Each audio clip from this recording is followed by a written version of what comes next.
ॐ अज्ञानतिमिरान्धस्य ज्ञानाञ्जनशलाकया चक्षुरुन्मिलितं येन तस्मै श्रीगुरुवे नमः। श्रीचैतन्यमनोभीष्टं स्थापितं येन भूतले स्वयं रूपः कदा मह्यं ददाति स्वपदान्तिकं। नमो विष्णुपादाय कृष्णप्रेष्ठाय भूतले श्रीमते भक्तिवेदांत स्वामिनिति नामिने।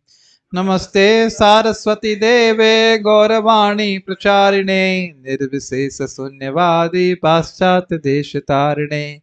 जय श्री कृष्ण चैतन्य प्रभु नित्यानंदा श्री अद्वैत गदाधर शिवासादि गौर भक्त वृंद। हरे कृष्णा कृष्णा कृष्णा हरे हरे, हरे राम राम राम हरे हरे।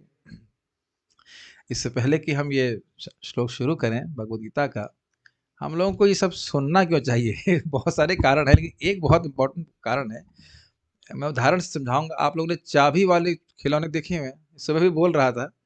तो चाबी दे दी जाती है तो कुछ समय तक वो डांस करते रहते हैं ऐसे गर्दन हिलती रहती, कुछ कुछ करते रहते, और फिर जब चाबी धीरे धीरे कम हो जाती है तो फिर वो एकदम स्थिर हो जाते हैं। फिर क्या करना पड़ता है, फिर थोड़ी चाबी देती है, फिर वो थोड़ी देर के लिए काम करते हैं। तो जो हम सब साधक हैं जिनका सहज आकर्षण नहीं है भगवान को, तो उनको नियमित रूप से श्रद्धा की चाबी देनी होती है, नियमित रूप से। नहीं तो अगले दिन थोड़ा सा उठने में कुछ कठिनाई होगी, उठने का मतलब साधना करने में। और रोज चाबी भरी रहेगी सुबह शाम, तो आप देखेंगे कि हमेशा चार्ज रहेंगे, हमेशा गर्दन हिलती रहेगी, हरे कृष्ण हरे कृष्ण कृष्ण जीव हिलती रहेगी। ये देखा जा रहा है। और हो सकता है चाबी ना लगी हो तो कितने साल बीत जाए। आई एम रियली शॉक्ड जब मैं कभी-कभी स्टूडेंट से मिलता हूँ 10 साल। अच्छा, ये वही लड़का था जो मृदंग बजा लिया करता था। अच्छा, अच्छा। अदृष्टात् अश्रुतात् भावात् न भावो जो बुझाए। चलिए, जिस भी साधक को भक्ति करते-करते ये समझ में आ गया कि मेरे मटेरियल चीज़ें मेरी कोई सहायता नहीं करेंगी, ही इज़ वेरी फॉर्च्यूनेट।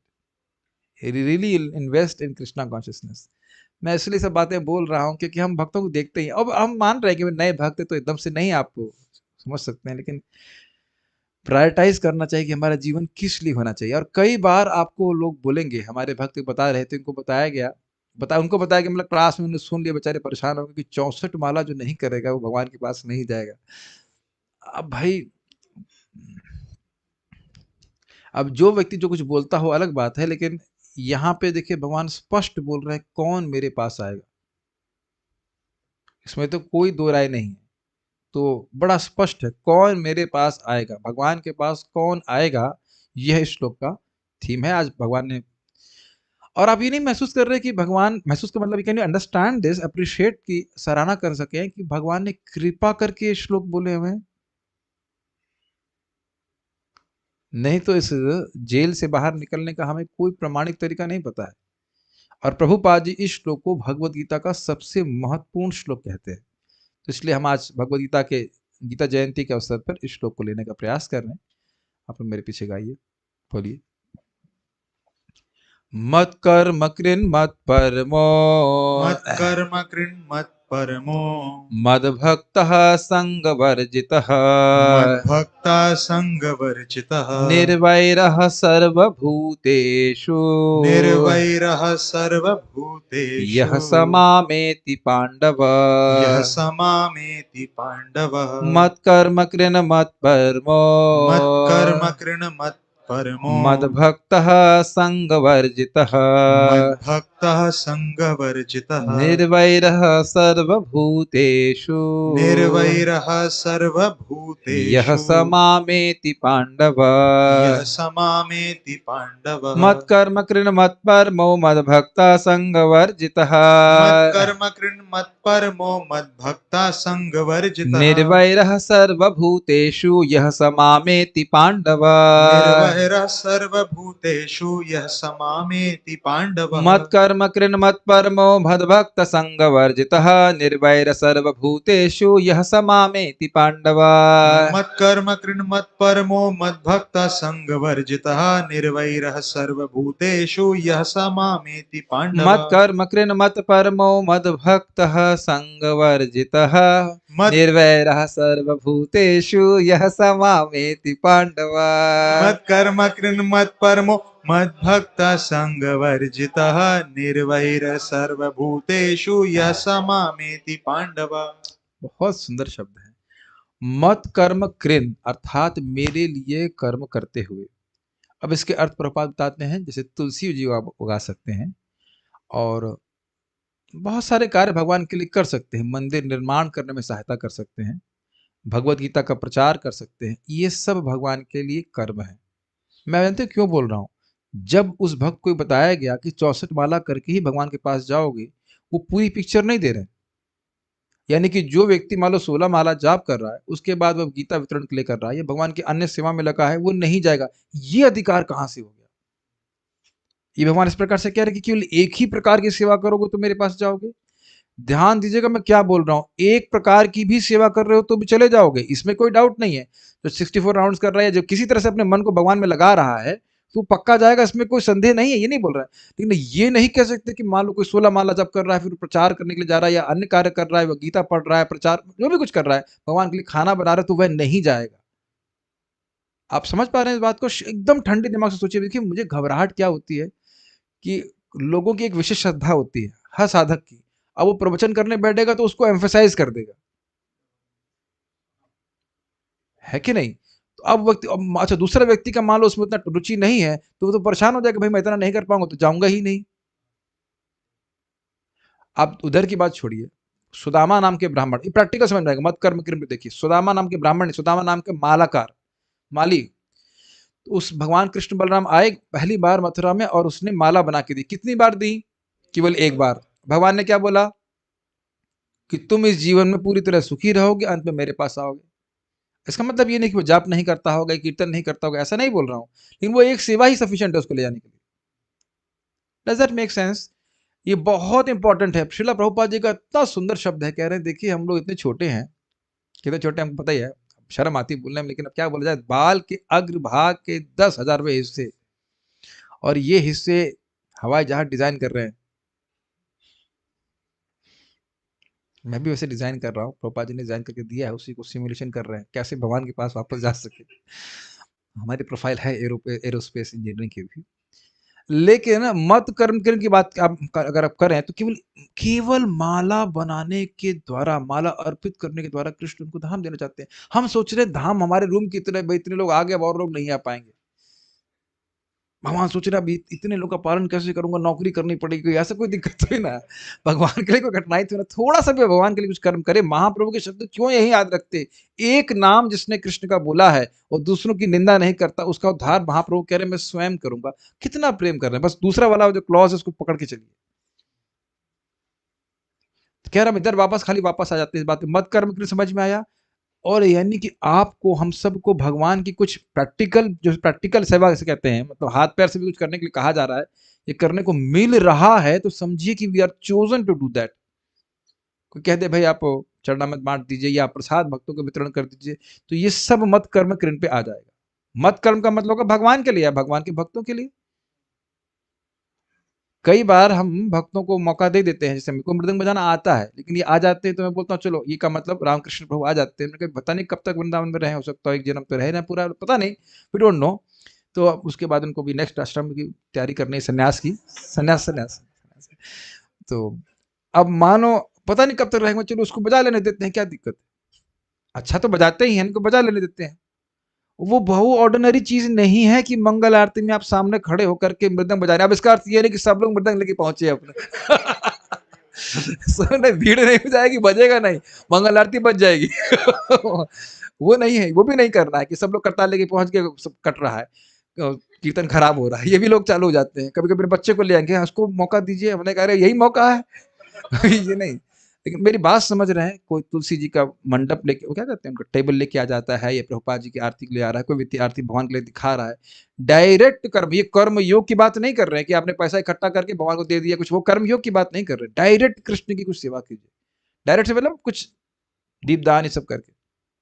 मैं एग्जाम्पल दे रहा हूँ, दीपदान एक कर्म है भगवान के लिए, प्रणाम भी करना, इस प्रकार से कर्मों को भगवान की सेवा में लगाना। जो भी कर्म करने की शक्ति है इंद्रियों में, वह उसको भगवान में की सेवा में लगाना। अरे बोलना भगवान के बारे में तो खैर बहुत बड़ी बात हो गई, ठीक है। अब आप इनका लिंक देखिए, मत परम का अर्थ है मुझको परम मानते हुए। इसका मतलब समझ रहे हैं, परम लक्ष्य मानते हुए जीवन का, कि कृष्ण के चरणों की प्राप्ति ही मेरे जीवन का परम लक्ष्य है। और एक और अर्थ ग्रहण करना पड़ेगा कि एकमात्र लक्ष्य है। ये नहीं कि कुछ और भी लक्ष्य है और हाईएस्ट लक्ष्य ये है, नहीं, बस यही लक्ष्य है। Very subtle point to be understood. ये जितने जगत में व्यक्ति कार्य कर रहा है वो कुछ लक्ष्य लेके कर रहा है कि नहीं? अरे यस तो बोलो भाई, यस बुलवाने के लिए बोलना पड़ेगा क्या? आप संस्कृत पढ़ने जा रहे हैं तो कुछ काम कर रहे हैं ताकि संस्कृत पढ़े। लक्ष्य क्या है संस्कृत पढ़ने का? श्रीमद् भागवतम भगवत गीता को समझ सके। उसका लक्ष्य क्या है? भगवान के प्रति हमारी भक्ति बढ़ जाए। बहुत सिंपल बात है कि नहीं? तो यानी ये कह रहे हैं कि इसके सारे कर्म किस लक्ष्य को लेकर चल रहे हैं कि मेरी भगवान में भक्ति बढ़ जाए। भक्ति प्राप्त होगी तो भगवान के चरण कमल की प्राप्ति होगी। कृष्ण के चरण कमल ही मेरे परम लक्ष्य है। यह मत परमा का अर्थ है। मद भक्त संग वर्जिता, मेरे भक्तों के संग से वह दूर रहता है, ये अर्थ है नहीं। मद भक्त, मेरा भक्त बनता है, मेरा भक्त होता है। दोनों को जोड़ नहीं लेना। मद भक्त संग वर्जिता ऐसे नहीं है, दो अलग अलग शब्द है। ये नहीं कि मेरे भक्तों के संग से दूर रहता है। मद भक्त, मेरा भक्त बनता है, क्योंकि वो समझ रहा है कि भगवान का भक्त बन के ही भगवान के चरण कमलों की प्राप्ति होगी। ठीक है। संग वर्जिता का अर्थ समझ गए? असत संग का त्याग करता है। देखिए एक श्लोक में ही एकदम भगवान समेट दिए हैं कि कैसे आप भगवान के पास आओगे, और बहुत डिटेल है। साथ ही किन लोगों का संग नहीं करना चाहिए? अभक्त क्या है? असत संग त्याग ए वैष्णवाचार, स्त्री संगी एक। कृष्ण अभक्त आर, तो असत संग को त्यागे। तो ये वैष्णव आचरण आचरण है। जिसकी एक स्त्री है उसको त्याग देना चाहिए, जिसकी बहुत सारी स्त्रियां हैं उनका संग करना चाहिए। ये अर्थ है? नहीं नहीं नहीं। अब क्या था? स्त्री संगी एक। स्त्री संगी, जो व्यक्ति स्त्री में आसक्त है, स्त्री संग में बेसिकली आसक्त है, तो ये गृहस्थों को नहीं जोड़ रहा है। जरूरी नहीं कि व्यक्ति गृहस्थ आश्रम में हो तो स्त्री में आसक्त ही हो, और जरूरी नहीं कि नहीं हो। ये दोनों ही बातें हो सकती हैं, लेकिन हम पॉजिटिव बोलना चाहते हैं। जरूरी नहीं है कि हो, बेचारा किसी तरह हो गया हो आश्रम में, गृहस्थ आश्रम में, इसका मतलब ये नहीं कि वो आसक्त है उस आश्रम में। कभी कभी ऐसा भी हो जाता है। एनीवेज, तो ये हो गया। और उसका प्रमाण क्या है कि वह आसक्त है? उसी बारे में बातें करना चाहेगा। जिसमें आसक्त है उधर बातें करना चाहेगा। ये एकदम स्पष्ट है, जिससे वो क्या बातें करना चाह रहा है उधर उसकी आसक्ति। एकदम लोग रिपल हो जाते हैं कृष्ण कथा से, जो लोग इस प्रकार की आसक्ति से युक्त रहते हैं। तो खैर इधर तो आप ये बात समझ में आ गया, स्त्री संगी। दूसरा क्या था? कृष्ण अभक्त आर, अर्थात जो मायावादी है, जो भगवान पे विश्वास नहीं रखता। तो ये संग वर्जिता का अर्थ समझ आ गया स्पष्ट रूप से। उसके बाद निर्वैर सर्वभूतेषु, सभी जीवों, किसी भी जीव के प्रति वैर नहीं करता है। अब इसका अर्थ क्या है भाई? वह किसी से वैर नहीं कर रहा है, इसका मतलब कोई उससे वैर नहीं करेगा, ये बहुत संभावना है, लेकिन वो स्वयं वैर नहीं करेगा। अर्थात जो द्रोह कर रहा है उससे भी द्रोह ना करना। अब एक बात भक्त बोल रहे थे, हमको वो बहुत खराब लग रहा है, हम चाहते वो मर जाए। हमने कहा पहली बात तो आपके चाहने से वो मरेगा नहीं। इसलिए लेकिन हमारा ये चाहना कि वो मर जाए, हमारा क्या नुकसान हो जाएगा? हमें फिर जन्म मृत्यु के चक्र में आना पड़ेगा। इससे पहले मैं आगे जाऊं, इस पे मेरा विचार करना चाहूंगा कि स्वप्न में कभी कोई शत्रु मिला है आपको? नहीं प्रभु जी, हमारे सपने में तो सभी, हमारा तो जागृत अवस्था हो स्वप्नावस्था हो, निर्वैर सर्वभूतेषु रहता है हमारा, है कि नहीं? और आपने कभी अनुभव किया कि घोर शत्रुता का अनुभव करते हैं, मार डालेंगे, ये कर लेंगे, वो कर देंगे, ये हो रहा है, वो हो रहा है। और हो सकता है जागृत जीवन में आपका मित्र भी हो, अभी भी मित्र हो, लेकिन स्वप्न में वो है कुछ अलग रोल लेके चल गया हो। इससे बहुत बड़ी शिक्षा प्राप्त हो रही है हम लोगों को, इसलिए मैं बोल रहा हूं यह बात। मेरा एग्जाम्पल आप समझ पा रहे हो? क्या समझ नहीं पा रहे? सब देखे हैं, सपने में जिससे झगड़ा कर रहे हैं, हो सकता है सुबह उसी के संग प्रसाद पाएंगे आप। ऐसा नहीं होता? तो अब हम जिनसे शत्रुता कर रहे हैं, ये हिला देने वाली बातें हैं, क्या उनको हम देख रहे हैं? पहले तो ये सोचिए। अब बताइए हमारा कितना घोर अज्ञान है। इसका अर्थ ये नहीं कि मान लो कुछ गड़बड़ करने आए तो अब उसके लिए हम प्रतिकार नहीं करें, जो हमारे लिए आवश्यक है वो करें, लेकिन क्या उस व्यक्ति को हम देख रहे हैं? ये देखिए, मैं भी अब मेरे को कोई गाली देगा कुछ करेगा तो मुझे भी गुस्सा आता है, ऐसा नहीं परमहंस हो गए, लेकिन बुद्धि से उपयोग तो करना चाहिए ना कभी। कुछ विवेक तो आएगा ना। नुकसान देख रहे हैं अपना, क्या नुकसान हो रहा है बताइए? यह समामेति पांडवा नहीं हो पाएगा। यह मतलब कोई भी स्त्री हो, पुरुष हो, बच्चा हो, बुढ़ा हो, कोई भी वह व्यक्ति वो व्यक्ति मामेति मेरे पास आएगा, हे पांडव कुंती पुत्र। इसके लिए शास्त्र सुनने में बड़ा दिक्कत ये है कि हम अब रिस्पॉन्सिबल हो जाते हैं इस तरह से बर्ताव करने के लिए। भगवान से हम ये नहीं कह सकते हमको पता नहीं था कि हमें कैसे बर्ताव करना चाहिए, हमको पता नहीं था भगवान, हम भगवान के आपके पास आना हमको पता नहीं था। भाई गुरु महाराज बात को बोल रहे थे कि when you here you hold a responsibility to behave the way you've heard। समझ में आया?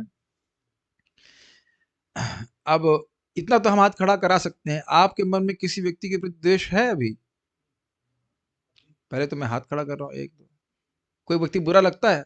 अब प्रभु जी क्या कहें, अब हमारे सामने जो व्यक्ति बैठा हुआ है आसन पे उसी को सहन करना पड़ रहा है, क्या कहा जाए अब। ठीक है, वो आपको बुरा लगेगा इसको बोल नहीं सकते, लेकिन आप देख सकते हैं किसी ना किसी व्यक्ति के प्रति हमारा द्वेष है, और वो समझे इट इज आर एंकर, समझते हैं एंकर, शिप का एंकर बोलते हैं, वही लॉक किया हुआ है उसी। सार्वभौम प्रभु तो बड़ा सुंदर कहते हैं जिसको आप देखना नहीं चाहते उसको हृदय में रखे हो, जिस व्यक्ति की शक्ल हम देखना नहीं चाहते उसको हृदय में रखे हो। तो अपनी स्थिति को देख लेना चाहिए कि भाई ये चीजें हमारे भगवत धाम जाने में रोड़ा उत्पन्न कर रहे हैं। अगर दांत पीसने को मन कर रहा है कि वो सामने आए तो मुंह तोड़ दूं, तो अब वो फिर हमारे दरवाजे भगवान के लिए धाम के लिए थोड़े से कठिनाई में खुलेंगे। विचार कीजिए ना, क्या हरिदास ठाकुर जी ने उन मुसलमानों को जो उनको मार रहे थे उनके खिलाफ कोई एफआईआर कराई? और पुलिस तो वहां पे आ ही गई थी, पुलिस का अर्थात सुदर्शन चक्र आ गया था, उनको भी बोले नहीं इनको माफ कर दीजिए। भाई ये तो वैष्णव ने करके दिखाया है। अमरीश महाराज ने को एफआईआर कराई दुर्वासा मुनि के खिलाफ, और रिपोर्ट तो पहले ही दर्ज हो गई थी। वहां भी सुदर्शन आ गए थे बचाने के लिए, वहां भी कहते नहीं नहीं नहीं। क्या चित्रकेतु महाराज ने दुर्गा माता जी के प्रति एफआईआर कराया? कुछ भी नहीं। एफआईआर से मतलब कहीं भी कोई भी कुछ, भाई ये गड़बड़ किया वो किया। हम लोग देखें तो सही वैष्णवता है क्या, जो भगवान के पास गए उनकी क्या योग्यता है। तो जिनके प्रति भी द्वेष है, पहले तो अपने को कोसना चाहिए कि भाई हम तो जिसको देख ही नहीं पा रहे हैं उससे द्वेष कर रहे हैं, कोई विरोध। और दूसरा, मानो वो हमसे गड़बड़ कर रहा है तो वह भी तो मूर्ख है, हमको देख पा रहा है, हमको भी नहीं देख पा रहा है। या वेत्ति क्या है, या एनम वेत्ति हंतारम यश्चैनम मनति हतम उभौ तो न विजानितो, ऐसे करके शब्द है भगवान का। कोई व्यक्ति मार रहा है, कोई व्यक्ति मर रहा है, जो सोच रहा है कि मुझे मारा जा रहा है वह भी जान नहीं रहा है, और जो कुछ व्यक्ति सोच रहा है कि मैं मार रहा हूं, दोनों ही ज्ञान में नहीं। काफी इंटरेस्टिंग। और एक और आपको मैं बताऊं बड़ी इंटरेस्टिंग बात। चलो कहो प्रभु जी कुछ नहीं कर रहा, लेकिन हमारी बेइज्जती बहुत कर रहा है, हमारे बहुत खराब बोल रहा है। आपको पता है वो क्या कर रहा है? सारे पाप आपकी धुल रहा है, वो सेवा कर रहा है आपका। ये मेरे शब्द नहीं है, स्वयं महाप्रभु ने कहा कि ये जगाई मदाई के पाप किसको ट्रांसफर होंगे? वैष्णवों की निंदा करने वाले के। तो आज ही मैं सोच रहा था कि भगवान हमेशा एक निंदक क्यों अरेंज करते हैं, हमेशा हर व्यक्ति के लिए। एक सोचने वाली बात है, किसको निंदा नहीं सहन करनी पड़ी जरा बताइए। क्योंकि देख मैं इसलिए बोल रहा हूं कि यहाँ निंदा जब कोई व्यक्ति करता है तो व्यक्ति स्वयं स्वाभाविक बहुत बहुत उसे वैर करने लगता है कि नहीं? और ऐसा नहीं कि मेरे मन में भाव नहीं आते द्वेष के, लेकिन एटलीस्ट समझ रहे भाई ये आने नहीं चाहिए। अरे भाई यहाँ के हो ही नहीं, स्वप्न लोक में बैठे हुए, यहाँ के है ही नहीं, क्या दोष करना बताइए किसी से? और कितने देर के लिए जरा ये बता दीजिए। Who knows. तो इन सब ये श्लोक केवल पढ़ करके सुन करके छोड़ नहीं देना है, एक एक चीजों को हमें पकड़ने का प्रयास करना है। फिर से समझें, भगवान के लिए ही कर्म करने हैं। इस जगत में कोई महान बनने के लिए कोई कर्म नहीं करना। कभी भी छीना जा सकता है कुछ भी, और सब कुछ भी। ठीक है, तो बुद्धिमान व्यक्ति को कर्म करने चाहिए भगवान के लिए। तो आप कहेंगे सब लोग करने ले जाएंगे, तो क्या सब लोग नहीं करेंगे? ना कभी किए हैं ना कभी करेंगे। मनुष्य नाम सहस्त्र कश्चित यतते सिद्ध है। तो ये सब आर्गुमेंट मत कीजिए, माया के आर्गुमेंट है कि सब लोग करने लग जाएंगे तो क्या होगा। हम लोग इसे बोला जाता है, अरे सब लोग ब्रह्मचारी बन जाएंगे, सब लोग बन जा रहे हैं। ऐसा नहीं होता, सब लोग नहीं करेंगे, आपको करना ही विचार कीजिए। मत परम का अर्थ क्या समझा आपने?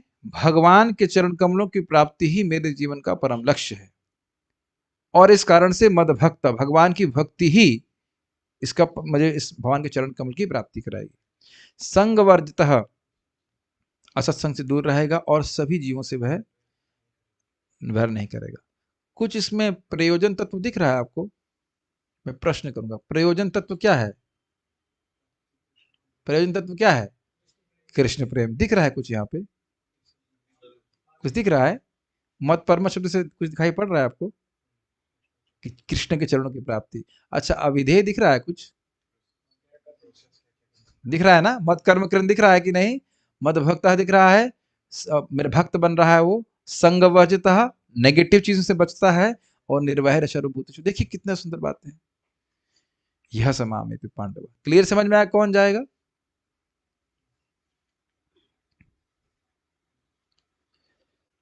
ये हम पहले भी बता चुके हैं कि याद नहीं याद होगा।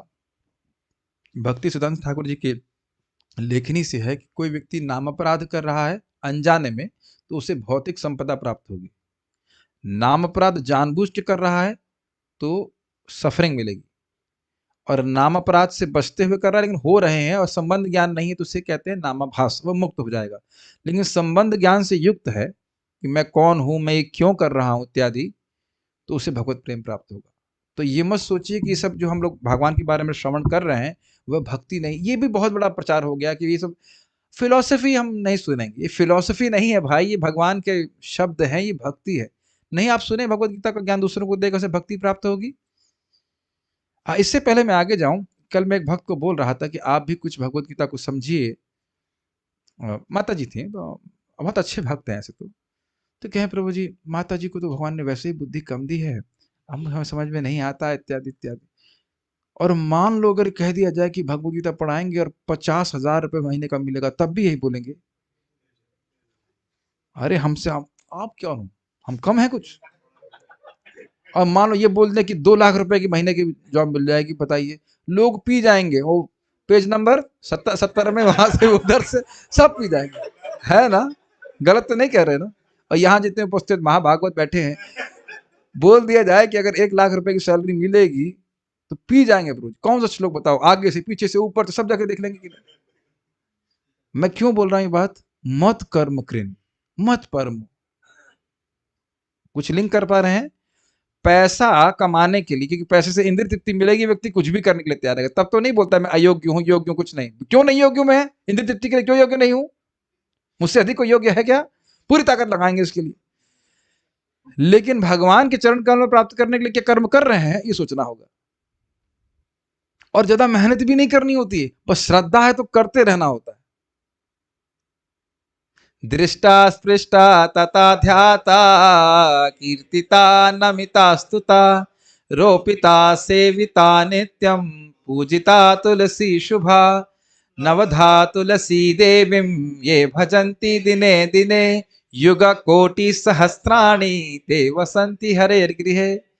तुलसी देवी को देखता है, स्पर्श करता है, पूजन करता है, प्रणाम करता है, गुणगान करता है इत्यादि 9 तरीके से तुलसी जी की सेवा करता है, दिने दिने रोज रोज करता है, तो भगवान श्री हरि के घर में 1,000 ना कितने युग कोटि करोड़ों युगों तक, सहस्त्रान 1,000 करोड़ युगों तक रहेगा। कहने का अर्थ हमेशा रहेगा। अभी मत कहना कि अच्छा उसके बाद गिरेगा वैकुंठ से, नहीं, ये सब नहीं है। कहने का तरीका होता है कि ये अनंत समय में रहेगा। अब मान लो कोई वहां पहुंच गया तो तुलसी जी की पूजा वहां कंटिन्यू नहीं कर सकता है, वहां भी कंटिन्यू करेगा, पीरियड एक्सटेंड हो जाएगा। ये सब तो खैर मजाक के लिए बोल रहा हूँ। एक बार कोई भगवान के पास पहुंच गया फिर नहीं आता वापस। कितना सिंपल है ये प्रभुपाद जी तात्पर्य में कहेंगे। देखते हैं कितना पढ़ पाते हैं, थोड़ा सा तात्पर्य हम पढ़ेंगे। हे अर्जुन, जो व्यक्ति सकाम कर्मों तथा मनोधर्म के कल्मश से मुक्त होकर मेरी शुद्ध भक्ति में तत्पर रहता है, जो मेरे लिए ही कर्म करता है और जो मुझे ही जीवन लक्ष्य समझता है और जो प्रत्येक जीव से मैत्री भाव रखता है, वह निश्चय ही मुझे प्राप्त करता है। यह शिक्षा देकर कि अनन्य भक्ति ही उनकी प्राप्ति का साधन है, अब भगवान कृष्ण अध्याय का उपसंहार करते हैं। भक्त को मेरे लिए कार्य करना चाहिए, जैसे मंदिर का निर्माण व मार्जन या मार्जन जाना, कुछ मिस्टेक है, या मेरे लिए फूल और तुलसी उगाए जाना।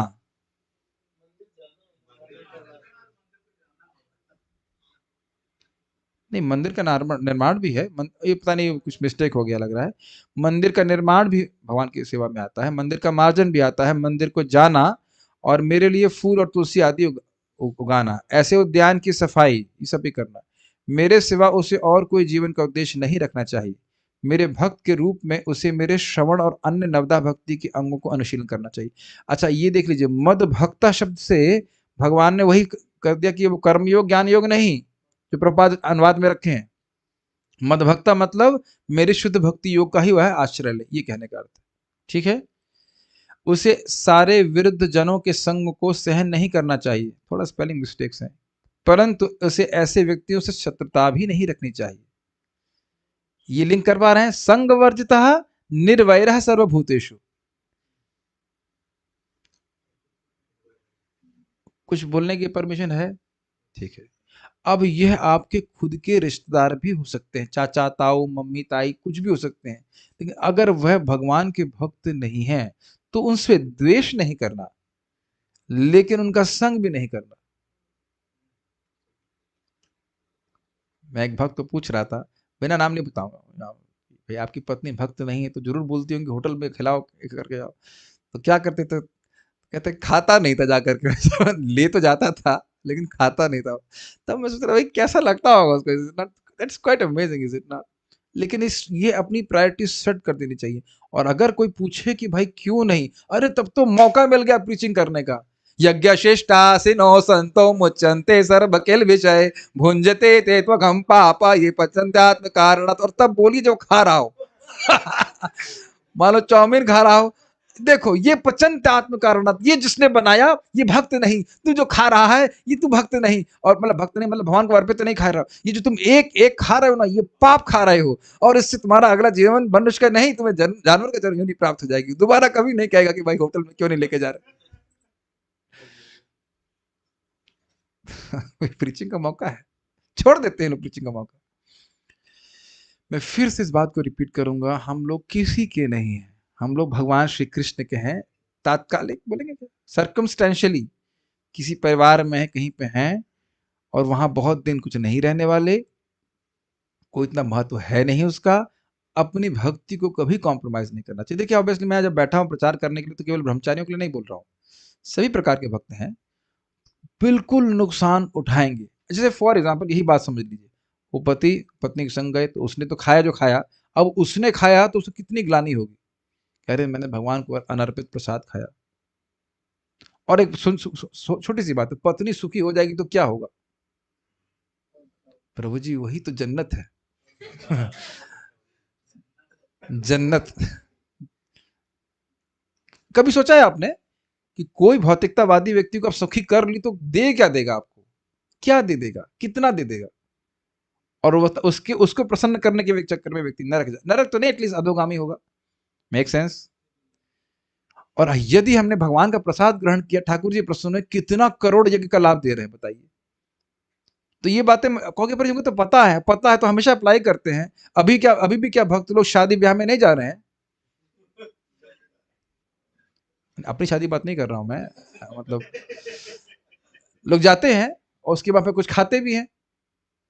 कभी आप लोग सोचते हैं कि भक्ति सिद्धांत ठाकुर जी एक बार मैंगो खाए और जीवन अनअफर्ड और जीवन भर खाए थे कि खाली आग्रह के, जो कुछ भी था आम का चटनी कुछ भी था वो बिना भोग लगे जीवन भर आम नहीं खाए, कहेंगे मैं कृष्ण के प्रति अपराधी हूं। कितना देखिए भक्तों का भाव है कि नहीं?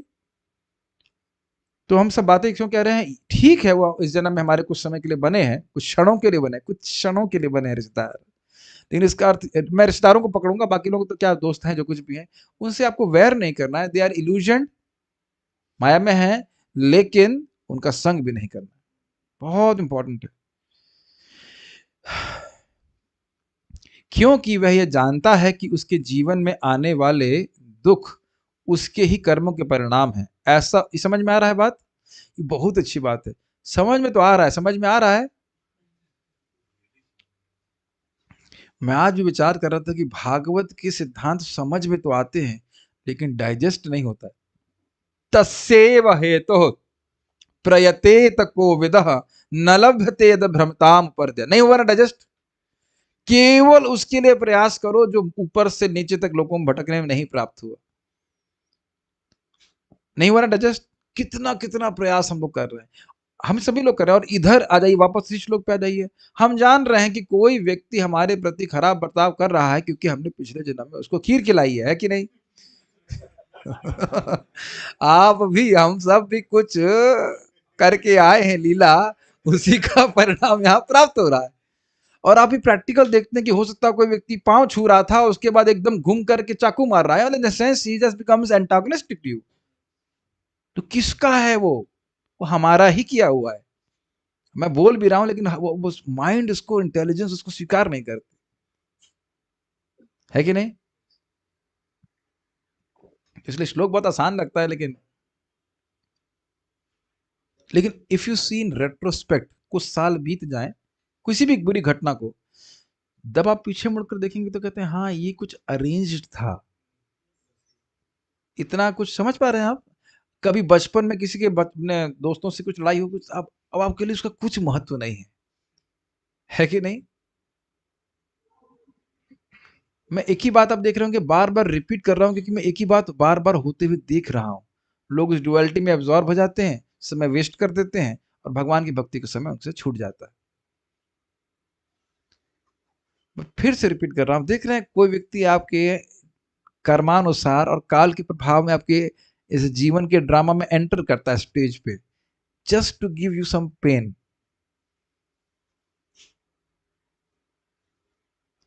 ये किसी के संग नहीं हुआ, अभी तो छोटे बच्चों के संग तो नहीं हुआ होगा, लेकिन छोटे बच्चों की बात नहीं कर रहा हूं, लेकिन अभी तक के जीवन में कभी ऐसा नहीं महसूस किया आप, है कि नहीं? तो उनको ब्लेम नहीं कीजिए। हर व्यक्ति के, हम सुन चुके हैं ना, ईशस, क्या है वो श्लोक? ईशस ही वशे लोको योषा दारू मई यथा। भाई ये भी हजम नहीं होता, एक श्लोक हजम नहीं होता है। हर व्यक्ति पुतली की तरह कार्य कर रहा है, पुतली की तरह, ईश्वर के कंट्रोल में। तो ये है, बहुत गंभीर बात है। ऐसा भक्त ही मुझको कृष्ण रूप में प्राप्त करता है और कोई अन्य नहीं। बड़ा स्पष्ट है। आगे हम इसको छोड़ करके प्रभुपाद जी का तात्पर्य पढ़ेंगे।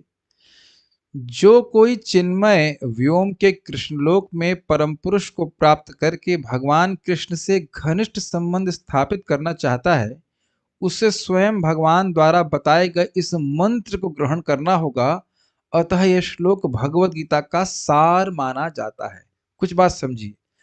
पहले तो ये समझ लीजिए कि उसका इसमें लक्ष्य क्या बताया जा रहा है, प्रयोजन क्या है, कि जो मेरा संबंध भगवान से है, आत्मीय संबंध, उसको मुझे जागृत करना है। ये एकदम क्लियर होना चाहिए, पिक्चर बहुत क्लियर होनी चाहिए। हमारे आशुतोष प्रभु हवाई जहाज डिजाइन करते हैं, ऐसा नहीं कि आप ऑफिस पहुंचे कहते हैं टेम्पो बनाऊं क्या, ये साइकिल डिजाइन करूं क्या। आर यू नॉट क्लियर कि ऑफिस में क्या करना है? यहाँ बाकी लोग भी जो नौकरी कर रहे हैं, श्रीनाथ जी प्रभु कुकिंग करते भगवान के लिए, कहेंगे आज फुटबॉल खेलनी है डीटी किचन में, इट डजंट, है कि नहीं? Everybody is very clear. मैं यहाँ पे आया हूं तो मैं सोच नहीं रहा हूँ कि चाउमीन खाऊंगा। मैं ऐसा बातें विनोद के लिए नहीं बोला, एकदम भौतिक जगत में को क्लियर रहता है कि हम यहाँ क्या करने के लिए आए हैं। तो एकदम क्लियर, ये आपको सब बहुत आसान लग रहा है ना? नहीं आसान है, नहीं आसान है। हजारों बार सुनने के बाद व्यक्ति वही घूम फिर के वही भाग के तीन पात हो जाता है। हमारा जो भगवान से संबंध है उसको जागृत करने के लिए कर रहे हैं। इट में अपियर वेरी सिंपल, लेकिन डाइजेस्ट नहीं होता है, समझ नहीं पाते हैं लोग। इसलिए बारंबार सुनना चाहिए कि क्यों आए, और दिन भर की वार्ता को जरा चेक कर लीजिए कि कौन कौन सी वार्ता इस घनिष्ठ संबंध को जागृत करने के लिए सहायक है और कौन सी नहीं। ये हमने स्वयं चेक करना है। देखिए मैं ऐसे नहीं बोल रहा हूँ कि तुम तुम ऐसे नहीं बोल रहा हूँ। These are the things which I'm sharing कि हम सभी को आत्मावलोकन करना है। अब प्रभुपाद इसको मंत्र क्यों कह रहे हैं? मंत्र कर जानते हैं? मननात् त्रायते इति मंत्र। बहुत अच्छा शब्द है कि बार बार उस पर आप मनन करते हैं तो वह आपके मन को पवित्र करने वाला है। इस श्लोक का इसका समझ गए, एकदम जीवन में अप्लाई करना है, उसको मनन करना है। कैसे मैं कैसे कैसे कर्म मैं भगवान के लिए कर सकता हूँ? क्या वाकई में भगवान से अपने संबंध को जागृत करना चाहता हूँ? मैं श्लोक को ट्रांसलेट करते हुए बोल रहा हूँ। क्या नवदा भक्ति में मैं लगा हुआ हूँ, मदभक्त? अरे मैं तो उन लोगों का संग कर रहा हूँ, ये लोग तो भक्त नहीं है, उनसे बातें कर रहा हूँ इत्यादि जो कुछ भी है। क्या ऐसे कृष्ण प्रसन्न होंगे? और उस व्यक्ति के प्रति मेरा द्वेष भाव है, ये तो कृष्ण नहीं चाहते। आप मेरी बात समझ रहे हैं? कृष्णज वर्ड्स आपके दिमाग में घूमते रहें, इस प्रकार से इस मंत्र को ग्रहण करना। मंत्र बोल रहे हैं, खाली श्लोक मात्र नहीं बोल रहे। और इसीलिए प्रभुपाद कह रहे हैं भगवत गीता का सार माना जाता है। अल्टीमेटली भगवत गीता का सार क्या है? जीव को उठा के मतलब जीव मुक्त होकर के भगवान के पास आ जाए, तो एकदम फॉर्मूले की तरह भगवान दे रहे हैं। बहुत अच्छा श्लोक लगता है मुझे। भगवत गीता एक ऐसा ग्रंथ है जो उन बद्ध जीवों की ओर लक्षित है जो इस भौतिक संसार में प्रकृति पर प्रभुत्व जताने में लगे हुए हैं और वास्तविक आध्यात्मिक जीवन के बारे में नहीं जानते।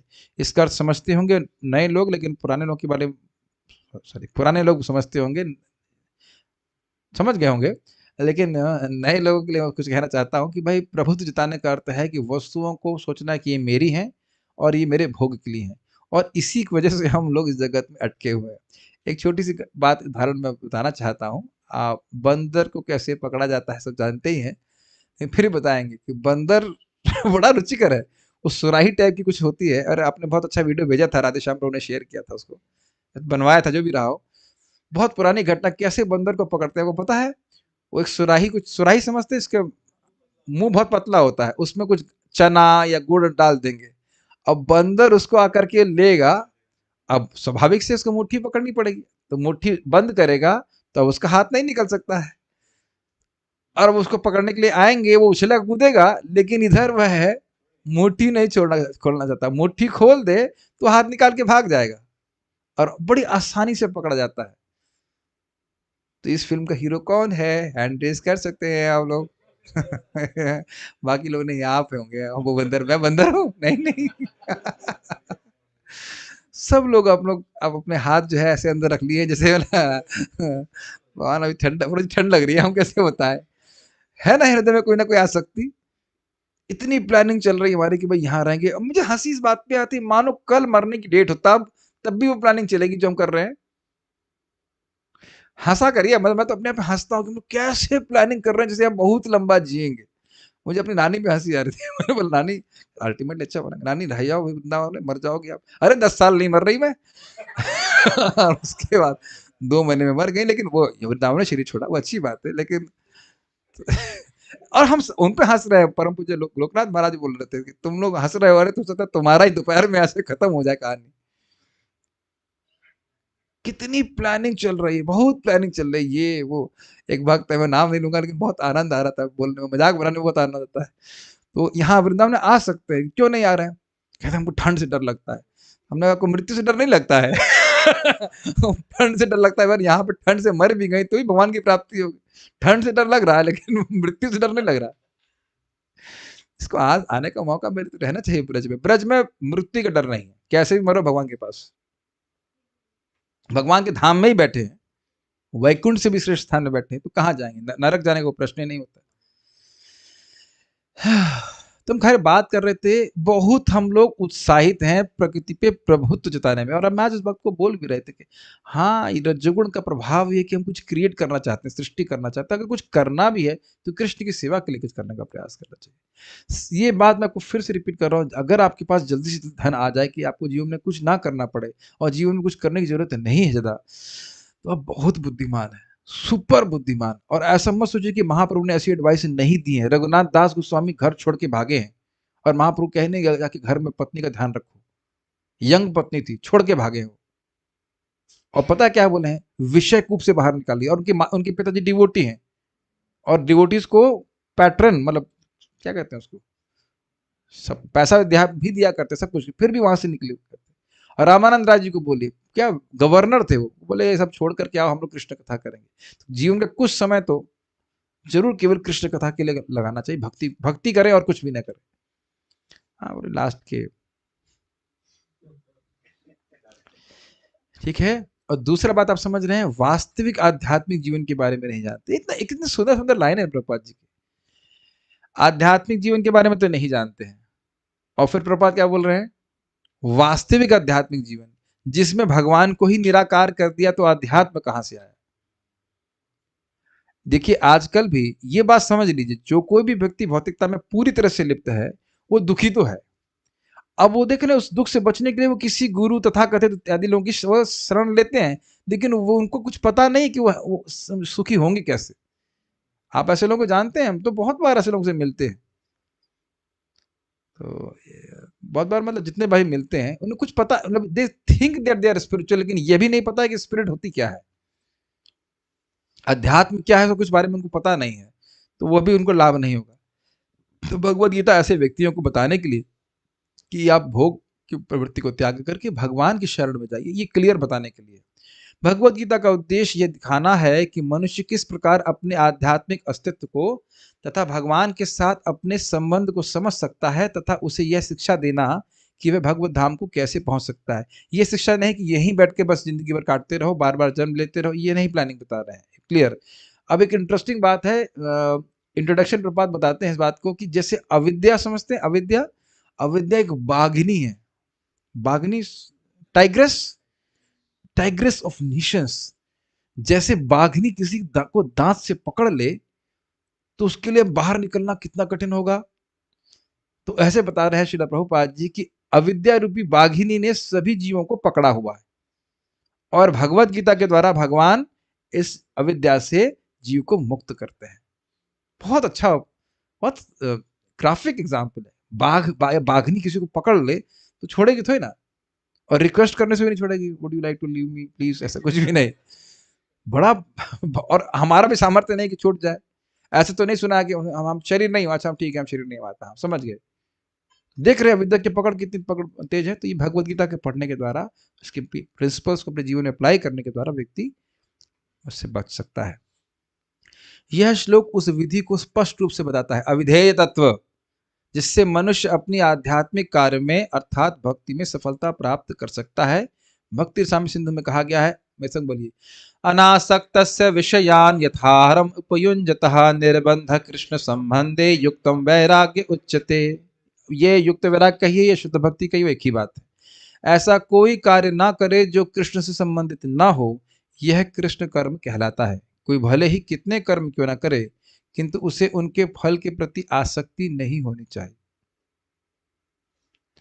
यह फल तो कृष्ण को ही अर्पित किया जाना चाहिए। यहाँ ही शब्द भी है या ही शब्द जोड़ा गया है?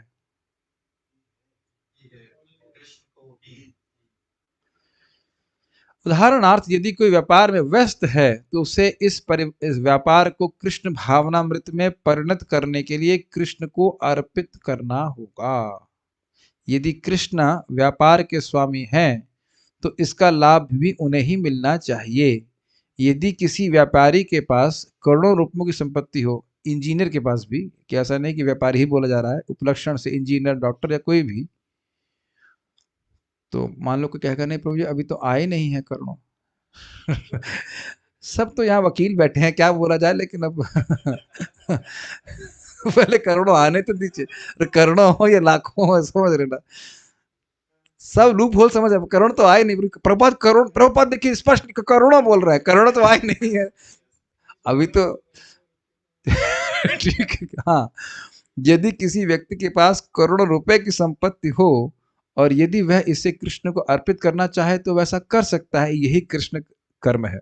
अपनी इंद्र तृप्ति के लिए विशाल भवन बनवाकर वह कृष्ण के लिए ना बनवाकर वह कृष्ण के लिए सुंदर मंदिर बनवा सकता है, कृष्ण का अर्चा विग्रह स्थापित कर सकता है और भक्ति के प्रामाणिक ग्रंथों में वर्णित अर्चा विग्रह की सेवा का प्रबंध करा सकता है। यह सब कृष्ण कर्म है। मनुष्य को अपने कर्म फल में लिप्त नहीं होना चाहिए, नहीं तो जगत में लिप्त रहेंगे। अपितु इसे कृष्ण को अर्पित करके बची हुई वस्तु को केवल प्रसाद रूप में ग्रहण करना चाहिए। यदि कोई कृष्ण के लिए विशाल भवन बनवा देता है और उसमें कृष्ण का अर्चा विग्रह स्थापित कराता है, तो उसमें उसे रहने की मनाही नहीं रहती। ऐसा नहीं कहेंगे भगवान के बनाते अब मैं कह रहा हूँ, हाँ, तुम वहीं रहो, भगवान की सेवा करो। लेकिन कृष्ण को ही इस भवन का स्वामी मानना चाहिए, यही कृष्ण भावनामृत है। बहुत स्पष्ट, बहुत सुंदर तात्पर्य है। पहले पढ़ लूंगा फिर बोलूंगा इसमें कुछ। किंतु यदि कोई कृष्ण के लिए मंदिर नहीं बनवा सकता है, तो वह कृष्ण मंदिर की सफाई में तो लग सकता है, यह भी कृष्ण कर्म है। वह बगीचे की देखभाल कर सकता है, जिसके पास थोड़ी सी भूमि है, जैसा कि भारत की निर्धन से निर्धन व्यक्ति के पास भी होती है और धनी से धनी व्यक्ति के पास नहीं होती है। कभी कभी ऐसा भी हो जाता है, खाली फ्लैट होता है और फील्ड नहीं होता। तो यह उसका उपयोग कृष्ण के लिए फूल उगाने के लिए कर सकता है। वह तुलसी के वृक्ष, वृक्ष मतलब पौधा उगा सकता है, क्योंकि तुलसी दल अत्यंत महत्वपूर्ण है और भगवत गीता में कृष्ण ने उनको आवश्यक बताया है। पत्रम पुष्पम फलम तोयम।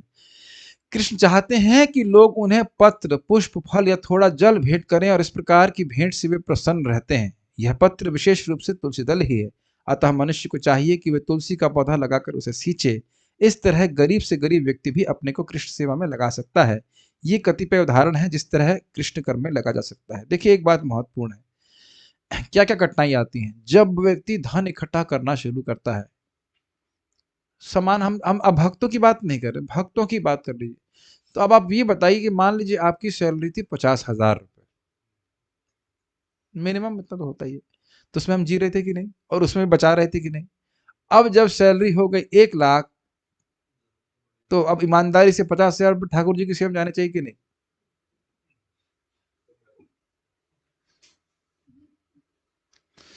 कुछ सुनाई नहीं दे रहा है। अब क्या माइक खराब हो गया है?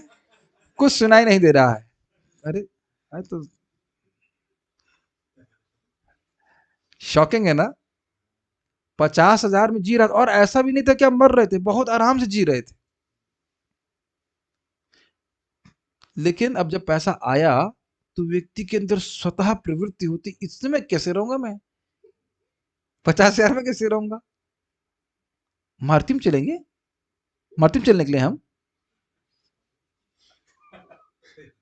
मैं मी मेरा जैसा योग्य व्यक्ति मारुति में चलेगा?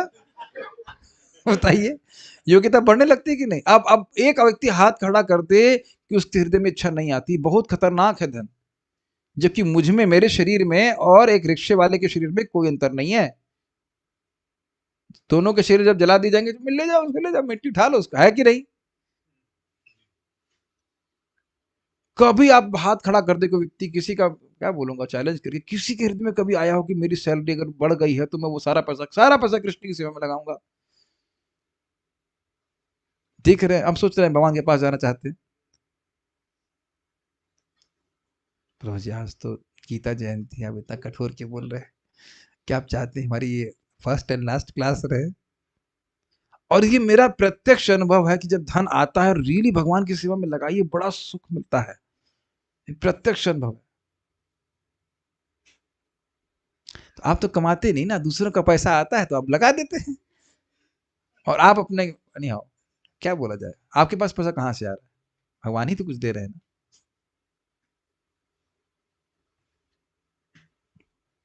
ये विचार कीजिएगा। ये सही बात है कि 16 माला जाप कर रहे हैं, 4 नियम का पालन कर रहे हैं, तो भगवान की तरफ हम जा रहे हैं, और बाकी पैसे का क्यों कर रहे हैं? फिर काहे के लिए कमा के रहे हैं, ये बताइए, कमा क्यों रहे हैं? तो आप देख लीजिए कि कहाँ कहाँ भगवान की सेवा में लगाया जा सकता है। बुद्धि लगाना चाहिए भगवान की। खुद विग्रह की सेवा कर सकते हैं, विग्रह की सेवा में लगा सकते हैं, भगवान की भोग प्रसाद के लिए दे सकते हैं, वैष्णव की सेवा के लिए दे सकते हैं, गीता प्रचार के लिए दे सकते हैं। ये सब शाश्वत क्रेडिट्स हैं जो काम आएंगे। कभी विचार कीजिए, जो बैंक में पैसा है वो यहीं रह जाएगा, वो हमारे साथ नहीं जा सकेगा। और जो भी हमने पुण्य दान किया है वही हमारे संग जाने वाला है। ये कितना सिंपल सी बात है, लेकिन स्वीकार करने में कितना कठिन होता है। उसके बाद प्रभुपाद गरीबों के लिए बोल रहे हैं। कोई व्यक्ति बहुत गरीब है तो तुलसी का पौधा तो कोई भी उगा सकता है, लेकिन वो धनी व्यक्ति भी उगा सकता है, भगवान को अर्पित कर सकता है। तो भगवान के लिए सेवा करने का ये बहुत बड़ा लाभ आप देख रहे हैं। तो ये सब चीजें आप देख रहे हैं। लेकिन ये मैं देखा कि किस प्रकार से मैं एक भक्त को बोल रहा था कि देखिए, मेरे पास जो भी भगवत गीता का ज्ञान है, जब मैं यहाँ बैठ जाता हूँ तो ये तो सोचता नहीं कि भाई ये बातें छोड़ देता हूँ, ये तो नहीं बताऊंगा, ये सारी बातें बता देता हूँ। कभी आप लोगों को लगता है ऐसा सोचता हूँ? बल्कि मैं सोचता हूँ अरे ये रह गया, ये भी बता देता, ये भी बता देता, अच्छा रहता। और क्या अगर हमको धन मिलता तो सोचते हैं कि अरे भाई हमें इतना तो दिया है, दूसरे से ला के भी दे दे। ऐसा होता है कभी कि वो दूसरे से उधार लेकर के दान करते हैं? ऐसा तो कभी नहीं सोचते। अरे ये रहेगा और देना है, और देना तो नहीं।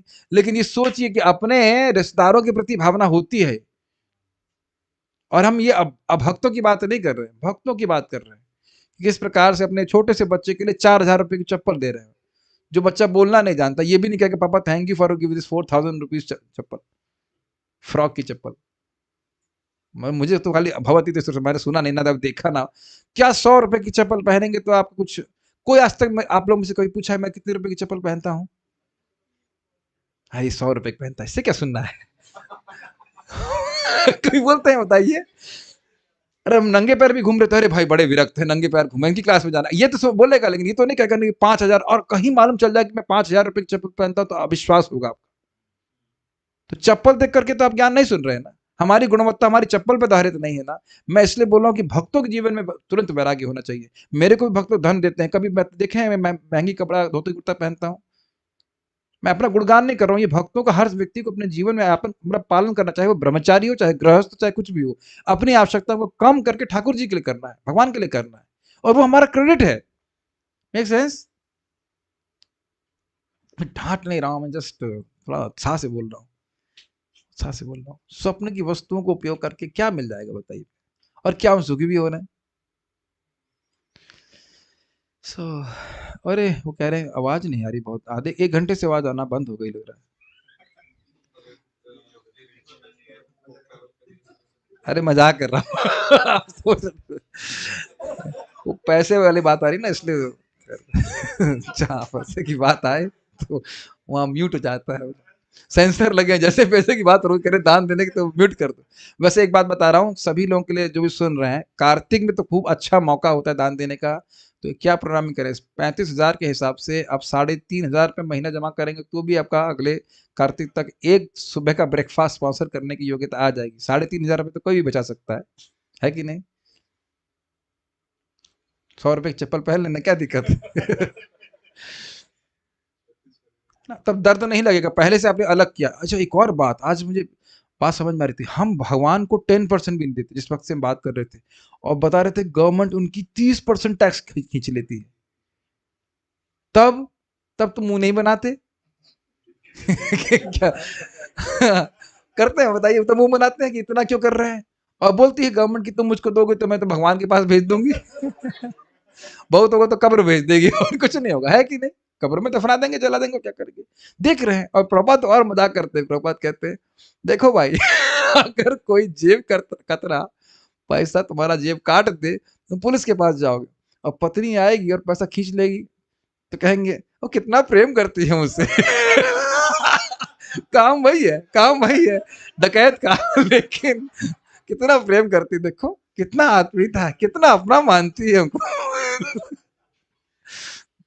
क्या तो इल्यूजन है जीवात्मा के लिए। बहुत सुंदर। तो चलिए अब आगे पढ़ते हैं।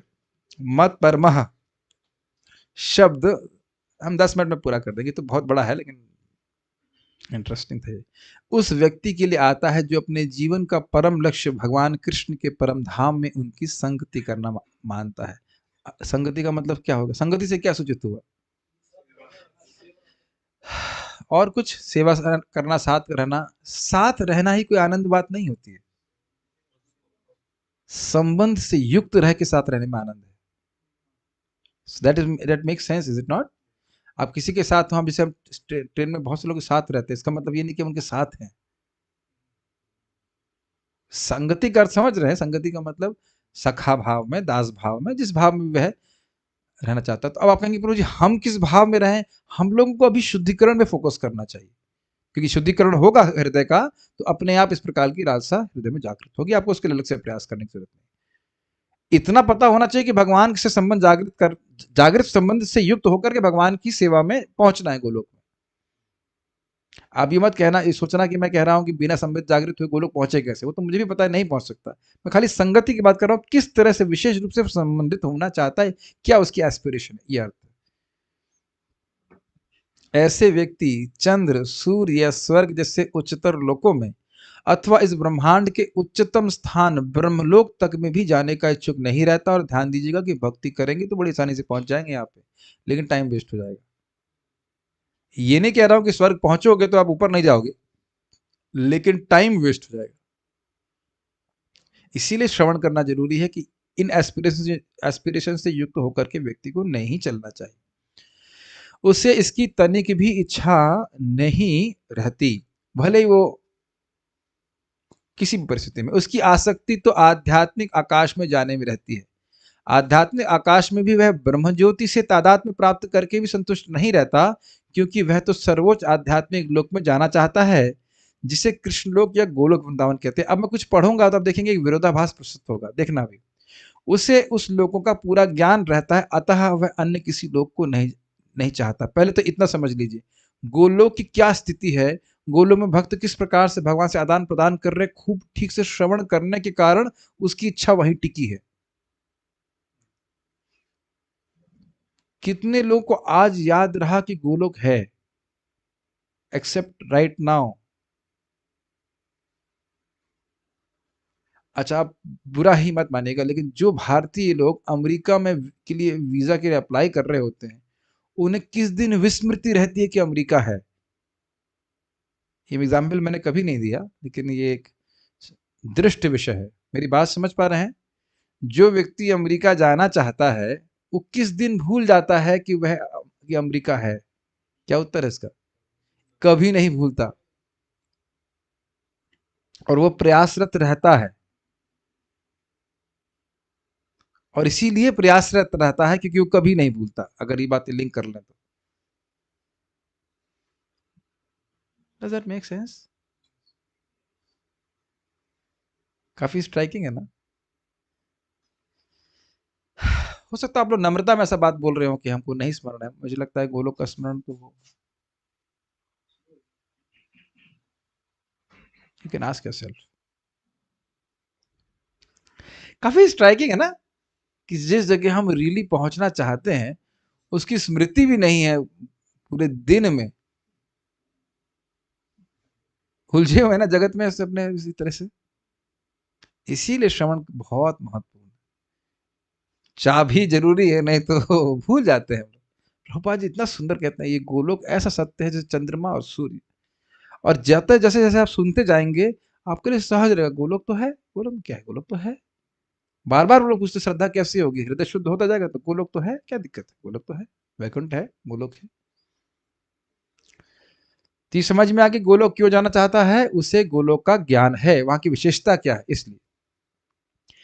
जैसा कि मदभक्त शब्द से सूचित होता है कि वे भक्ति में पूर्णता रत रहता है, विशेष रूप से वे श्रवण कीर्तन स्मरण पाद सेवन अर्चन वंदन दास सख्य और आत्म निवेदन भक्ति के इन 9 साधनों में लगा रहता है। मनुष्य चाहे तो इन 9 साधनों में रत रह सकता है, अथवा 8 में, 7 में, नहीं तो कम से कम 1 में तो रत रह सकता है। तब वह निश्चित रूप से कृतार्थ हो जाएगा। आपकी बात का उत्तर हुआ। तो जो लोग हरे कृष्ण मंत्र का आश्रय ले रहे हैं, तो वह तो जरूर भगवान के पास जाएंगे, इसमें कोई डाउट नहीं है। अब अन्य भक्ति भी कर रहा है तो ये नहीं कह सकते कि वो नहीं जाएगा। क्लियर हो गया ये चीज? संग वर्जिता शब्द भी महत्वपूर्ण है। मनुष्य को चाहिए कि ऐसे लोगों से संबंध तोड़ ले जो कृष्ण के विरोधी हैं। इसकी व्याख्या मैं कर चुका हूं। न केवल नास्तिक लोग कृष्ण के विरुद्ध रहते हैं, अपितु वे भी हैं जो सकाम कर्मों तथा मनोधर्म के प्रति आसक्त रहते हैं। ये थोड़ा समझिए। नास्तिक समझ में आ गया जो भगवान को विश्वास नहीं करते, लेकिन जो कर्मकांडीय हैं वह भी आपका दिमाग घुमा देंगे। और कर्मकांडीय लोग भी, और प्लस इस जगत में जो बहुत सफल होना चाहते हैं, वो तो और दिमाग खराब कर देंगे। कर्मकांड में क्या होता है, ये कर्म कर्म कर्म को करोगे तुम्हें स्वर्ग की प्राप्ति होगी, ठीक। अब उतना तो लोग स्वर्ग के बारे में जान नहीं रहे, इस जगत में कैसे दिमाग घुमाएंगे। अरे ये काम करो, देखो तुम्हारा ये हो जाएगा, तुम्हारी लॉटरी लग जाएगी, तुम्हारा इतना पैसा मिल जाएगा, तुम्हारा ऐसा मिल जाएगा। ऐसे लोग घूमते हैं कि नहीं? बहुत खतरनाक होता है ऐसा, बहुत खतरनाक होता है। तो ऐसे लोग कभी नहीं। और निर्विशेषवादियों का तो कोई प्रश्न ही नहीं होता है। अतः भक्ति रसाम्य सिंधु में शुद्ध भक्ति का वर्णन इस प्रकार हुआ है। अन्याभिलाषिता शून्यम ज्ञान कर्माद्यनावृतम अनुकूलन कृष्णानुशीलनम भक्तिरुत्तमा। इस श्लोक में श्री रूप गोस्वामी स्पष्ट करते हैं, कहते हैं कि यदि कोई अनन्य भक्ति करना चाहता है तो उसे समस्त प्रकार के भौतिक कलमश से दूर रहना चाहिए, जिस काम कर्म तथा मन धर्म में आसक्त है। ऐसे अवांछित संगति तथा भौतिक इच्छाओं के कलमश से मुक्त होने पर ही वह कृष्ण ज्ञान का अनुशीलन कर सकता है, जिसे शुद्ध भक्ति कहते हैं। हाँ, अब यहाँ से पढ़ते हैं। मनुष्य को चाहिए कि अनुकूल भाव से कृष्ण के विषय में सोचे और उन्हीं के लिए कर्म करे, प्रतिकूल भाव से नहीं। कंस कृष्ण का शत्रु था। वह कृष्ण के जन्म से ही उन्हें मारने की तरह तरह की योजनाएं बनाता रहा, किंतु असफल होने के कारण वह सदैव कृष्ण का चिंतन करता रहा, किंतु उसकी यह कृष्ण भावना अनुकूल न थी। अतः 24 घंटे कृष्ण का चिंतन करते रहने पर भी वह असुर ही माना जाता रहा और अंत में कृष्ण द्वारा मार डाला गया। आज उसको मोक्ष मिल गया। ओके भी। हाँ, अब मैं ये पढ़ना चाहता हूँ। निसंदेह है कृष्ण द्वारा वध किए गए व्यक्ति को तुरंत मोक्ष मिल जाता है, किंतु शुद्ध भक्त का उद्देश्य यह नहीं है। मोक्ष प्राप्ति उद्देश्य नहीं है। शुद्ध भक्त तो मोक्ष की भी कामना नहीं करता। वह सर्वोच्च लोक गोलोक वृंदावन भी नहीं जाना चाहता। अब यह तो बड़ी अजीब सी बात है। अभी आपने क्या पढ़ा था? भगवान के धाम में जाकर उनकी संगति करना चाहता है, मत पर महा। और यहां क्या कह रहे हैं? गोलोक वृंदावन नहीं जाना चाहता। भाई एक बात बोलिए, ये क्या बात कर रहे हैं? तो कोई रेजोल्यूशन माइक पे बताइए। एक ये मैं बड़ा समझ रहे हैं ना इस बात को, देख रहे थे ना, तात्पर्य प्रपात कहे कि भगवान के धाम जाकर उनकी संगति प्राप्त करना चाहता है, और यहां क्या कह रहे हैं? गोलोक वृंदावन भी नहीं जाना चाहता। बोलिए। एक पॉसिबिलिटी है कि वो खुद को योग्य नहीं मानता भगवान के धाम जाने का। दूसरा, वो कहीं भी रहे भगवान की सेवा ही करेगा, तो वो उस वहाँ रहे चाहे यहाँ रहे, उसके तो दोनों बराबर। यहाँ पे तो सुखी है कि गोलोक कौन जाए। हाँ, क्या है, वहां वहां से अधिक सुख तो ना मिलेगा। तो प्रभुपाद कह रहे हैं उसका एकमात्र उद्देश्य कृष्ण की सेवा करना है, चाहे वह जहां भी रहे। लेकिन थोड़ा समझने का प्रयास कीजिए, बहुत ट्रिकी है। भगवान के धाम तो जाना चाहते हैं, लेकिन ये नहीं है कि जगत से भयभीत होकर भगवान के धाम जाना चाहते हैं। मोक्ष आकांक्षा में जगत के दुख का भय व्यक्ति को प्रेरित करता है। तो पहले तो ये क्लियर समझ लेना चाहिए। दूसरा बात है, भगवान की सेवा हमने समझा संबंध के अनुसार करना चाहता है, और वह उसका लक्ष्य है कृष्ण प्रेम। अब वह कृष्ण प्रेम की प्राप्ति मुख्य लक्ष्य है। अब वो किस स्थान पे प्राप्त होगा, भगवान की इच्छा। ऐसा नहीं कि भौतिक जगत में रहना चाहते हैं। जन्म होई बे मोरे इच्छा यदि तोरा, अगर मेरा जन्म हो, अगर आपकी इच्छा है तो भक्त के रूप में आप मुझे जन्म दीजिएगा। भक्त की इच्छा नहीं दोबारा जगत में आने के लिए। Does it make sense? सूक्ष्म बातें समझनी होंगी। लेकिन अगर मान लो भगवान ने कहा दोबारा जन्म लेकर के आप कुछ भी सेवा करिए किसी तरह से, तो आप ठीक है, जैसे आप चाहें वैसे कीजिए। ठीक है। अरे गोलोक जाना ही नहीं चाहेगा तो भक्ति ही क्यों करेगा बताइए? लेकिन कंडीशन नहीं डाल, टर्म्स एंड कंडीशन अप्लाइड नहीं कर रहा है वो कृष्ण की, जैसे आप चाहें। कृष्ण भक्त प्रत्येक से मैत्री भाव रखता है, इसलिए यहां उसे निर्वैर कहा जा गया है, अर्थात उसका कोई शत्रु नहीं है। ये कैसे संभव है? कृष्ण भावनामृत में स्थित भक्त जानता है कि कृष्ण की भक्ति ही मनुष्य जीवन की समस्त समस्याओं से छुटकारा दिला सकती है। इसे उसका व्यक्तिगत अनुभव रहता है। इसे बहुत सुंदर तात्पर्य है प्रभुपाद जी का। दुनिया में हम सबकी हेल्प करना चाहते हैं कि नहीं? एक भक्त से हम पूछ रहे थे दूसरे के बारे में, हाँ वो हेल्प करना चाहते हैं, हाँ हेल्प करना बहुत अच्छी बात है कि हेल्प करना चाहते हैं, लेकिन ये समझना चाहिए कि समस्या का रूट क्या है। रूट क्या बताइए? भगवान से विस्मृति है, और इस कारण से जो प्रॉब्लम देने वाले हैं वो स्टोर हाउस के हैं प्रॉब्लम के, माया देवी। वो पीटती ही रहेगी किसी ना किसी रूप से व्यक्ति को। जब तक व्यक्ति भगवान के शरणागत नहीं होगा, उसके दुख को हम रत्ती भर भी कम नहीं कर पाएंगे। इधर दांत को ठीक करेंगे, उधर टांग खराब हो जाएगी, उसकी आंख खराब हो जाएगी, कोई नहीं तो दिमाग खराब हो जाएगा। ये आप जीवन में देखते हैं। एक चीज ठीक किया, उतने में पीठ दर्द होना चालू हो गई, पीठ ठीक की तो टांग दर्द हो गई, उन्हें तो किसी ने गाली दे दी, कहीं तो बिजनेस में नुकसान हुआ, एक के बाद एक कष्ट रहेगा। थोड़ा सा फिर सोचिए, वापस स्वप्न में चले जाए, कितने हेल्पलेस है ना हम स्वप्न में। कौन सा सीन प्रस्तुत होगा उस पर कोई कंट्रोल नहीं है। कैन यू एबल टू समझ रहे हैं मेरी बात? क्या स्वप्न भयभीत अवस्था है कि नहीं? कोई कंट्रोल है कि क्या स्वप्न में आएगा, और उसमें पूरा एब्जॉर्ब रहते हैं ना, भयभीत हो भी जाते हैं। उसी प्रकार से इस जीवन में कोई कंट्रोल है कि अगला सीन क्या आने वाला है? इसीलिए मैं तो प्रयास करता हूं कि सुबह इससे पहले की पिक्चर शुरू हो, हम माला शुरू कर दे, पता नहीं कौन सा सीन उपस्थित हो जाए। आप लोग से हमेशा अच्छे सीन हुए हैं क्या? मतलब ऐसा समझ, इसको समझ लेना चाहिए। फलतः वह इस प्रणाली को, कृष्ण भावनामृत को मानव समाज में प्रचारित करना चाहता है। क्या सीखा आपने? भक्ति कर रहा है, अब वो समझ रहा है कि हाँ भाई हमारी ये समस्याएं समाप्त हो रही हैं। समस्या थी ही नहीं, व्यक्ति बात तो ये है कि समस्या थी ही नहीं, समस्या हमारे लिए कोई है ही नहीं। मानेंगे नहीं आप, बस बात कर लेंगे, समस्या कोई नहीं है। समस्या हम मान के बैठे हैं, ये समस्या है, मानते हैं आप? और उसका कारण क्या है? शारीरिक चेतना। भाई हमको बहुत खराब बोला, कुत्ता बोला हम लोग को। कुत्ते हो आप? नहीं। कुत्ते हो? नहीं। कुत्ते हो तो बुरा मानने में कोई दिक्कत नहीं, कुत्ते नहीं हो तो कितना हम लोग उसमें एनर्जी लगा देते हैं ना। एक लाइन बोल, कुत्ता कहीं के, मान लो किसी ने बोल दिया, देखो पूरा दिन घर खराब हो जाएगा ना। तो अब बताइए समस्या है कि नहीं? अच्छा कंट्रोल है कि व्यक्ति क्या बोलेगा? तो अब बताइए, मैं बताइए आप, हाँ या ना, समस्या है कि नहीं उसने कुत्ता बोला?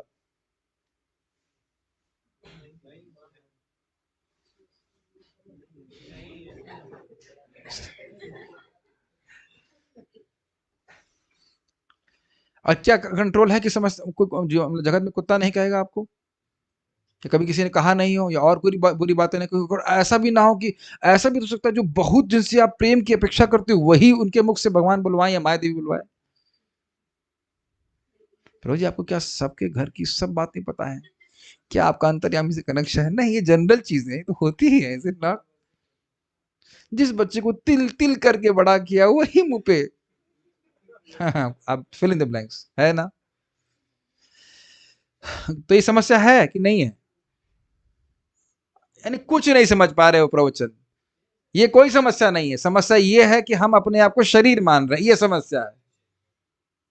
तो जितना जितना दैहिक चेतना से व्यक्ति मुक्त होगा उन सब बातों से प्रभावित नहीं होगा, ये बात बोली जाए। भगवत भक्तों का इतिहास साक्षी है। देखिए प्रभुपाद जी बोल रहे हैं कि ईश्वर चेतना का प्रचार करने के लिए कई बार भक्तों को अपने जीवन को संकट में डालना पड़ा। दो चार गाली खाना कौन सी बड़ी बात है? सबसे उपयुक्त उदाहरण जीसस क्राइस्ट का है। उन्हें भक्तों ने शूली पर चढ़ा दिया, और किसकी एडवाइस पे, किसके रिकमेंडेशन पे? उन्हीं के खुद के शिष्य पे। उन्हीं के खुद के शिष्य ने बगावत करी थी, बताइए। और आपको पता है बड़ी इंटरेस्टिंग बात, से शाम का समय है, आज शाम का समय से लास्ट सफर कहा जाता है, आखिरी डिनर, सफर मतलब डिनर। अगले दिन उनको सूली पर चढ़ा दिया गया था, तो वह शिष्य को बोले, सब लोग खा रहे साथ में, कि तुम कल बगावत करोगे मुझसे और इस कारण से मुझे सूली पे चढ़ाया जाएगा। आई mean this is too much. और वहां से भाग भी सकते, नहीं भागे।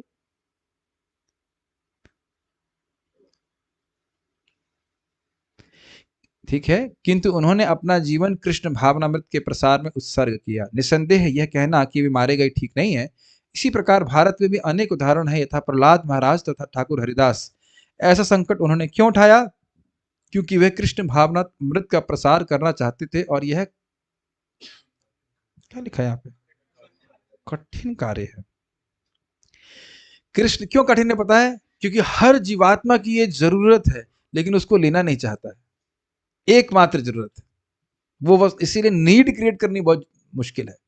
एक बार एक भक्त ने प्रभुपाद से कहा, प्रभुपाद प्रचार बहुत मुश्किल है। तो प्रभुपाद ने कहा, मैंने तुमको कब कहा कि आसान है? क्या स्टाइल है प्रभुपाद जी का, बोले का preaching is very difficult Srila Prabhupada, when did I tell you it was easy? और आप प्रैक्टिकल देखना, जिसको भी आप किसी को प्रीचिंग कर रहे हैं, वो थोड़ी सी बात से झगड़ा मतलब रुष्ट होकर तुरंत छोड़ देगा भक्ति। और माया के जूते खाने के लिए कोई तकलीफ नहीं है उसको, खूब जूते खा लेगा। लेकिन आप कुछ छोटी सी बात बोलेंगे, अब मैं ये बोल रहा हूं ना, तो हो सकता है उसी से कोई रुष्ट हो जाए, अच्छा वो पुरानी बात बोल कर तो क्लास में बोल रहा है ना। नहीं, हम देखें उसको प्रकार, छोटी सी बात बोल देंगे तो लोग गुस्सा हो जाएंगे। और वो कभी कभी सोचते हैं जैसे अन्य लोग द्वेष कर रहे हैं, ऐसे ही जो प्रचारक है, जो भक्त है, वह भी द्वेष कर रहा है। वो द्वेष नहीं कर रहा है। एक माता जी खूब सोती थी, तो मैंने डांट दिया कस के, तो रोने लगी, हा हा करने लगी। मैंने कहा भाई जो भी, तो भाई तुम सो रही हो, तुम और लाइक मतलब निष्ठा है सोने में, जब में रोज ऐसे माला पकड़ते ही सो रही है ऐसे ऐसे करके। अब भाई वीडियो ऑन करके सो गई, तो क्या स्वागत नहीं किया जाएगा? अनुमोदन तो एक भक्ति का एक नियम है, अनुमोदन किया जाएगा कि नहीं किया जाएगा, बताइए। उससे किसका हित होगा? फिर बाद में गुस्सा हो जाता है, अब आ ही नहीं रहा, जब में पता नहीं क्या कारण है, कौन जानता है। मुझसे गुस्सा है या मुझे नहीं पता, लेकिन क्या कर सकते हैं।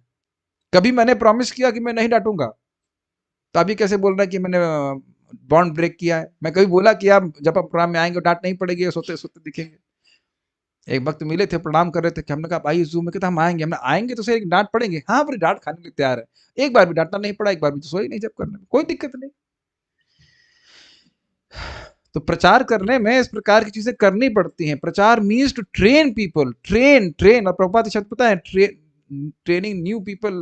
छोड़िए क्या बोल दूं, प्रभु जी ने बोला है अगर कोई बुरा होगा तो श्री ईश कृष्ण प्रभु के अपराध जाएगा।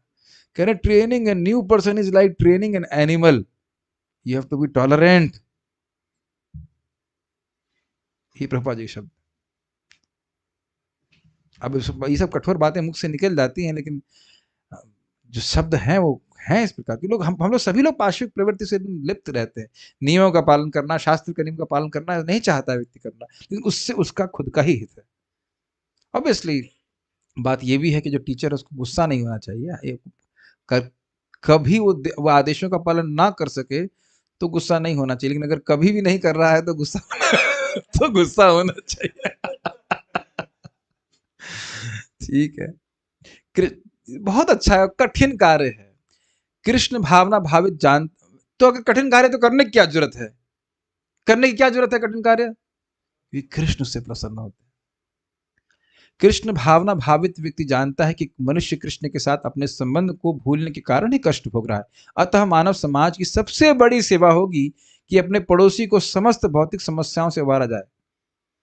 अभी पड़ोसी कहने का मतलब क्या है? अब ऐसा नहीं, अच्छा अब समझ में आया, मेरे जो बगल में घर है उसी को प्रीचिंग करना है। पड़ोसी का मतलब है जो भी आपके पास दिख रहा है, जारी देखो तारे का ही कृष्ण उपदेश। इस प्रकार शुद्ध भक्त भगवान की सेवा में लगा रहता है। तभी हम समझ सकते हैं कि कृष्ण उन लोगों पर कितने कृपालु हैं जो उनकी सेवा में लगे रहकर उनके लिए सभी प्रकार के कष्ट सहते हैं। Wow, this is so inspiration for me actually. I mean this is the hitting line of Srila Prabhupada.